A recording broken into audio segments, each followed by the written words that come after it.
మా బుజ్జయ్య దగ్గరికి వచ్చేసాంగా. Every Sunday గాని హాలిడే గాని ఎప్పుడు సెలవు వచ్చినా గానీ మా బుజ్జాయి దగ్గరికి అయితే వచ్చేసామండి. బుజ్జాయి అంటే ఎవరబ్బా, ఇక్కడ ఎవరు పాప కనిపించట్లేదు అనుకుంటున్నారా? ఇదిగోండి తెల్ల బుజ్జాయి, ఇదే మా బుజ్జాయి అనమాట. ఆ బుజ్జాయి కోసం ఈ బుజ్జిగాడు సెలవు రోజుల్లో వస్తాడనమాట. ఇదిగోండి ఒక అరటిపండు తెచ్చి పెడతా ఉంటాడు. పీల్ తీసే పెట్టాలంట, అరటి తొక్క తీసే పెట్టాలంట బుజ్జాయికి. తను ఎలా తింటాడో వాడు కూడా అలాగే తినాలంట. అందుకని అరటి తొక్క తీసి మరి ఆ బుజ్జాయికి పెడతాడు. ఈ బుజ్జాయి మాకెక్కడ దొరికిందా అనుకుంటున్నారా?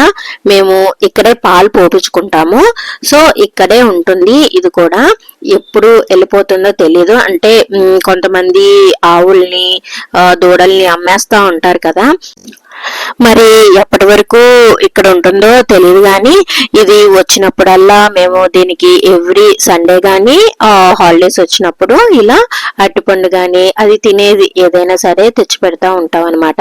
బాగా అలవాటైపోయింది.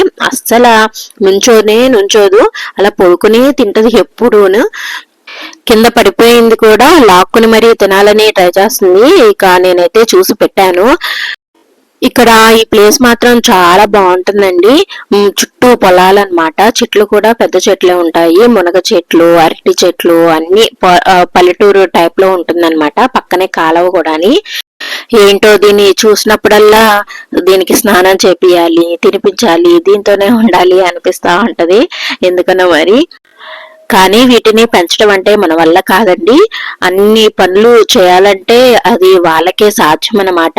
అంటే ఇలా పాల వ్యాపారం చేసే వాళ్ళకి, వీటిని పెంచే వాళ్ళకే సాధ్యం అన్నమాట. మనలాంటి వాళ్ళు ఎంత బలమైన కోరికున్నా గానీ కొన్నాళ్ళు చేయగలుగుతాం, గానీ అన్ని రోజులు చేయటం అంటే కష్టమే. ఇదిగోండి చక్కగా తింటా ఉంటది, లేవనే లేదు, అలా పడుకునే